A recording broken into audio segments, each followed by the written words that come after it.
a winner. He's a great person. He's a leader. That speaker is Charles Haley, most notable on some of those Super Bowl Cowboys teams. Quite literally, Charles Haley was a beast on the football field. Dave, you covered the Cowboys for 10-plus years. You were there with me when Dak Prescott got drafted. We were working for the Cowboys together. So when you hear Dak Prescott takes, these are not ignorant takes you see on social media. These have a lot of expertise over nearly a decade. So, Dave, nobody better to ask this question to, and it's the most important sports question one can ask today than what I'm about to ask you. Should the Cowboys consider, crazy thought, I get it, but should they consider trading Dak given the speculation surrounding the contract? And if you can't sign him before the season starts, you might have to let him go for free at the end of the season. You could get something in return now. Should they consider it? They can consider whatever they want to. They can think about whatever they want to think about. And this is why I've been talking about this so much. It's nice to see people waking up to these realities, because I need you to understand something. They can't trade him unless he wants to get traded. No trade clause. No trade clause. Read the fine print. In the contract. Dak Prescott says, thank you, Todd France, CAA. When I finally got my deal, not only did I get my money, but I got a no-tag clause, so you can't keep me here, and I got a no-trade clause, so I got to sign off on something you're trying to do like that. So Charles Haley, got a lot of respect for him. A little bit of a blast from the past, because Charles is always in that building. He is around, he gets it, but I'm just updating you on this one, my man, that Dak Prescott has to sign off on this if it was ever going to happen. And guys, we're right at the start of training camp. Teams are reporting as we speak every single day. This is the time of year where you've got the answers to your questions. You know what I mean? Like, you either drafted a quarterback, or you signed a free agent, or you have a franchise guy. Where could the Cowboys even send Dak Prescott right now? I thought hard about it, just in the interest of good faith. Got one answer. I came up with two, maybe. The Las Vegas Raiders. The Las Vegas Raiders. Just take one, Seattle? All right, maybe three. I'll throw in Seattle, too. And then where'd you go? The money would be weird, but, like, maybe the New York Giants? Maybe. I mean, Daniel Jones' future there is not certain. I think it would be hard with his contract. Dave, let me throw something in, just a wrench in this, because obviously Patriots would be interesting if they just drafted a guy. Drake May. You can't. It's an asinine thought, but let me throw this out there. Remember Orlando Brown, drafted in the 3rd round by the Baltimore Ravens. And Orlando Brown got traded to the Chiefs. And I'm sitting here thinking, why in the world, Ravens, would you all trade a left tackle to a left tackle needy team when that team is already a Super Bowl champ after 2019? Why in the world would you do it? But the dilemma was the Ravens realized they couldn't pay Orlando Brown. So they didn't want to trade him to their rivals in the Chiefs, a team that just won a Super Bowl. They didn't want to trade a 23-year-old who would be on the precipice of 4 Pro Bowls. They didn't want to do it, but the alternative was let Orlando Brown play out the season. You're not going to sign him in free agency. So rather than letting him walk at the end of the season and getting nothing in return, they inevitably got a 1st-round pick from the Chiefs, a 3rd-round pick, and a 4th-round pick. So it seemed crazy at the surface, and I'm not saying this Dak Prescott talk isn't crazy in totality by Charles Haley, but maybe, Joy, there's some wisdom there. Like, should the Cowboys consider it? If Dak's open to it. But for what? I'm sitting here listening to this, like, this is such an enigma. Dak Prescott is coming off an all-pro season where he is an MVP finalist. Yeah. And we're openly talking about if they should trade him, like a couple days out from training camp, for the Dallas Cowboys at the quarterback position. Only the Cowboys. They've won 12 games, 3 straight years. Yeah. Who else would we ever talk about like this? I wonder if Dak had won one more playoff game, if we would have this conversation this way. Just one. I don't think so. I think they'd just move the goalposts again, honestly. Just one? Yeah. Like, what if one of them didn't end in Dak's fault? Like what if Dak played amazing in one of those ones that he lost against the Niners? Sure. Okay. If he had like a perfect passer rating and left it all on the field, I guess you could talk me. Because isn't this nuts? This is the quarterback of the Dallas Cowboys. It's completely nuts. You should not be in this situation. What more could you ask for? Our quarterback has an all-pro season, is an MVP finalist, and we're talking about trading him. The thing about it is, they can't. And if they were going to, this conversation would have happened months ago, right? Like, it makes sense that they want to try and upgrade because he can't perform in the postseason. But there is not a quarterback store. Where's the quarterback store? Everyone just talks about replacing quarterbacks. Is there like a franchise quarterback store that we keep? It's like hidden in the walls, got one of those secret doors. I haven't found it yet. I haven't either. But it's not possible. But the money situation is what it is. Dak's playing on the last year, making $34 million. CD's playing on the last year, making $18 million. Micah is playing on the 4th year of his contract. They exercised his 5th-year option. He'll make $21 million. I think Dak has made 26% right now. It's the second highest cap hit in the league. Do they have cap specialists, capologists over there in Dallas? It often doesn't look that way. I'm really sorry for my voice. I'm doing my best today, guys. But yeah, there's nothing they can do about it. Dak has a no-trade clause. Yeah.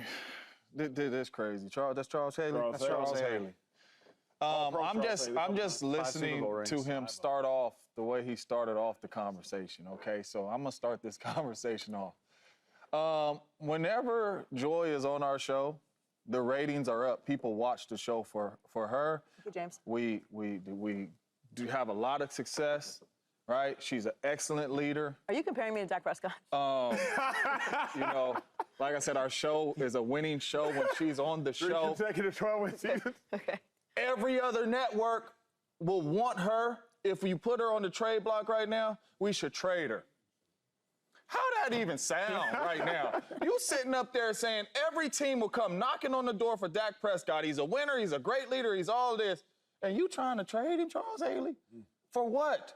If you trade Dak Prescott, even if Dak Prescott say, here, I sign off on it, trade me. What is the Dallas Cowboys going to do? Basically, you're saying we trading Dak Prescott, we tanking this season, right? And everybody say, well, Cooper Rush is there, he won a game. Cooper Rush is the 3rd string now on the depth chart, if y'all know. Trey Lance has moved him out of the way. So y'all going to Cooper Rush? No, Trey Lance is running out there. Is Trey Lance going to take you where you are trying to go? You are setting this organization back. Let me throw a question in here for you at home, the viewer. Dave, for you to my right. Joy, James, y'all to my left. Let's play this out in the future. Start with you, Dave. If I were to tell you that Dak Prescott does not re-sign with the Cowboys in the next 12 months, and you are Jerry Jones, if you knew that you wouldn't re-sign Dak at the end of the season, would you consider trading Dak for the 2 to 3 first-round picks that you would get if you knew in 9 months from now he would walk away for free and you would get nothing? Would you consider that? If I knew that ahead of time, I would absolutely consider it. But again, and I'm not trying to be a wet blanket because it's fun to speculate about trades. We love the photoshops. We love to put these guys in new jerseys. I love it too. But you have to bring up just how badly Dak has won this situation. We have to say it's up to him because Jerry could do that tomorrow if he had the control. And in the big picture, it would make sense because it's gonna sting if Dak Prescott signs for $1 bajillion in March and they get a 3rd-round pick for it in 2026, because that's what'll happen. You don't get a comp pick immediately. So you'll get a 3rd-round pick a year later for Dak. You know how much that would hurt Jerry Jones? But he can't just get on the phone and try to recoup his losses. He's got to find a team that's willing to pay that price, who needs a quarterback. Again, how many teams need a quarterback right now? And then Dak has to say, yeah, we brought up the Raiders. Dak Prescott. And Devontae's there. He's an all-pro. Max Crosby's there. There's some talent in Vegas. Dak Prescott wants to join Patrick Mahomes' division? I want to go automatically be second fiddle to the Kansas City Chiefs for probably the rest of my career? No, I'll wait until March when I control this situation. You're not sending me anywhere. James, why don't you think Dak has done something similar? Before we talk Aiyuk, all-pro season. Aiyuk wants to be top of the market. Aiyuk not getting paid like an all-pro. Dak, all-pro season. Dak want to be top of the market. Dak not getting paid like the all-pro. Why hasn't Dak Prescott done the same thing that Brandon Aiyuk quite literally just did yesterday? Because this is Dak Prescott's 2nd go-round to breaking the bank. This is Brandon Aiyuk's 1st go-round to break the bank. So Dak Prescott is sitting there. How much money are you making this year? A whole lot more than Brandon Aiyuk. 35, 34 million. A whole lot more than Brandon Aiyuk, and already has made a whole lot more than Brandon Aiyuk. So Dak Prescott is sitting in a really good situation right now. I've already signed a big deal. I'm about to sign another big deal to become the highest paid quarterback in the National Football League, because that's going to happen. Whether he's traded, signs off on it or not, that's going to happen. But this is his 2nd go-around, man. So this is totally different. And another thing, we're talking the quarterback spot. Yeah. We're not Brandon Aiyuk and Dak Prescott ain't even the same. And even if Brandon Aiyuk had these all-pros and all that, and Dak had none of them, he's the quarterback. of your franchise and a really good quarterback at that. And we talking about trading? Okay, That's now crazy. let's pivot because Brandon Aiyuk was the breaking news yesterday. He did request a trade after not being paid by the San Francisco 49ers. He does want top dollar. Brandon Aiyuk is quite literally maybe the most integral piece to the 49ers offense coming off of an all-pro season. There was Christian McCaffrey. There was Brandon Aiyuk. Obviously, there's Trent Williams on the outside. George Kittle dominant as well on the inside. James, you're the resident wide receiver. You've won a Super Bowl. So this Super Bowl question I'm asking, it goes to you first. Do the Niners need Aiyuk to win a Super Bowl? Absolutely. They absolutely need Brandon Aiyuk. I'm telling you, the things that Brandon Aiyuk does for the San Francisco 49ers is not necessarily all the highlight plays that win football games. Brandon Aiyuk made a lot of big-time catches last year that you might not think are highlights, but are big-time catches, and Brock Purdy giving him an opportunity on press man-to-man coverage to go out there and make the play. They don't have another guy out there like that, including Deebo Samuel. Deebo Samuel is not this dude that's going to get out there and see man-to-man and just whoop people on routes. That's not Deebo Samuel's game. Deebo Samuel with the ball in his hand, special. Brandon Aiyuk is that dude for you. That is what he does. That's what he does for Brock Purdy. Number one, last year you're not even to the Super Bowl without Brandon Aiyuk. If Brandon Aiyuk is not on this roster, you guys do not go back to the Super Bowl. And I believe that wholeheartedly. I think your young quarterback will struggle without him being in there for you. And I think the team will struggle without him being in there, especially offensively. They need Brandon Aiyuk if they want to have a chance to get back to a Super Bowl. If he's not there, the San Francisco 49ers are in trouble. I want to say that they do need him, but they didn't win with him. Mm-hmm. That's true, too. They ain't going to get back, though. Well, I mean, are they going to get back with him or without him? Better chance. I mean, there's a better chance, but statistically speaking, they're not going back this year. You know, That Based upon history. It would be impressive. it would be very impressive. Yes, it would be a historical outlier for them to go back in the first place.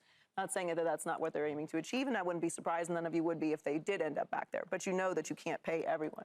He's an incredibly valuable player. He's led the team in targets, catches, receiving yards. He's third on the team in touchdowns. Obviously, he's incredibly valuable.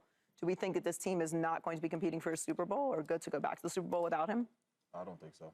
I think they would be a really still good up team there. without him. Hell They yeah. would still be a really good team. You can't pay everyone. I would love to pay Brandon Aiyuk, and I think he'll be extremely valuable with whatever team he ends up with. Hopefully, it's not one of the teams that aren't contenders, because it'll just be numbers. But that's what happens when these teams get together, when you're competitive year in and year out, when you're in an offense like Kyle Shanahan, when you have all of these pieces and weapons around you and you're able to excel, people want to get paid, and he deserves to get paid. But this is what happens in the NFL. He deserves to get paid top dollar. His priority should be getting paid top dollar, not necessarily staying with the 49ers. Dave, I'm going to give you something that I think you'll find fascinating. Okay. Every now and then, even I surprise myself with a nugget I find over the course of research. You're so modest. I'm like, oh, every now and then. It doesn't happen often, but every now and then. Niners fans, Shanahan, John Lynch, don't let history repeat itself. The Niners lost the Super Bowl in 2019 to the Kansas City Chiefs. They had a first-round pick in DeForest Buckner who they could not afford. So they traded him to the Indianapolis Colts. What did they do? They drafted a first-round pick in Kinlaw. The problem is Kinlaw never materialized. And so what did they end up doing 3 years later? They signed Javon Hargrave to a 4-year, $84 million deal. Well, DeForest Buckner signed a 4-year, $84 million deal with the Colts after they traded him to the Colts. So what is the weak link of the San Francisco 49ers over the last 4 years defensively? A defensive tackle who they have been on the search for after letting go of a first-round defensive tackle and trying to replace him with a first-round pick. Do not let history repeat itself. Brandon Aiyuk, first-round pick. Not sure if you can afford him. You draft a first-round pick in Ricky Pearsall in the same season. What will Ricky Pearsall be? Hopefully he will consider more and contribute more than Kinlaw did, but we don't know what Pearsall will be. Will you end up trading Aiyuk and then needing to find a wide receiver because defensively the one void over the last 4 years has been at defensive tackle, and if you ask the San Francisco 49ers, the void may end up being at the wide receiver position. I'm afraid that history might repeat itself with the Niners if in fact they do get rid of Aiyuk, because they've been looking for a tackle for 4 years now, and they let go of a dude in DeForest Buckner who's on his 4th Pro Bowl season, was an All-Pro, and has 61 sacks as an interior defensive lineman. It's just wild, how history may in fact repeat itself. Poor Ricky Pearsall, man. He's a rookie on one of the most veteran-loaded teams in the NFL. He's trying to learn the playbook. He's probably trying to fit in with all these stars. Trying to stay healthy. Remember, he's hurt. That's true. He's on the non-football injury list, trying to get healthy. He's got Debo and Kittle and Aiyuk in his locker room, and now he's like the most interesting rookie in the NFL. Why you say poor, Rich? Just because when you were a rookie, would you want this show talking about you? Believe it. I'm in the locker room right now. I hope you get traded. That's why I never amounted to anything in the world of athletics, because I'm just like, leave me alone. Ricky I don't want to be in the spotlight. It's my time. But Dave, I'm gonna ask you a pointed question because you were there for it and you have the best insight on this. Dallas Cowboys in 2017, they cut Dez Bryant or traded him? They cut Dez. They cut Dez because they were like, you know what? 18. We're good without a number one wide receiver. Yep. We'll go with Terrence Williams. We'll go with Cole Beasley. We good without Dez Bryant. Alan Hearns was there that year. And what did they immediately realize? They got 8 games into the season, and none of their receivers could win, and what did Dak they do? was struggling, and they traded a first-round pick for Amari Cooper. No doubt about it. And they won 7 of their next 8 and made the playoffs. No doubt about it. Just saying. And so my thought process is, if the Niners get rid of Brandon Aiyuk, they might realize they need a number one wide receiver. Do you think they need Aiyuk to win a Super Bowl? It's funny that I love doing this show with y'all because Joy and I made the same observation and came to completely different conclusions. Because I do think they need Brandon Aiyuk because they got to a Super Bowl and didn't win. But I look at that and say, you're going to take an all-pro off a roster that wasn't good enough and expect better results? I don't think that's good process. Say that again, Dave. You're going to take an all-pro off a team that lost the Super Bowl and expect better results. You're going to put more on Brock Purdy. You're going to put more on the availability of Debo Samuel and George Kittle. Remember how bad it looked when they lost Debo in Cleveland. Yes, sir. They lost 3 games in a row. They went from 5-0 to 5-3. They'd been blowing everybody out, and they looked so mortal the minute that they lost one of these pieces. Clearly, I think over the course of a season, you could adapt. Maybe Ricky Pearsall is a part of that. They would be fine in the long run. But why are you trying to mess with a good thing? You've got this juggernaut of a team that's gotten you to 3 straight NFC title games 3 out of 4. and got you to overtime in the Super Bowl. I'm not trying to take an all-pro away from that equation. This Brandon Aiyuk situation, I'm banking on it figuring itself out on a longer timeline, but I need him here. If we are going to improve on losing a Super Bowl, I just don't think you're going to do it by taking an all-pro off your team. Very, very, very well said. Well, Subscribe here to get the latest from Speak, and go watch a few segments from our other shows on FS1.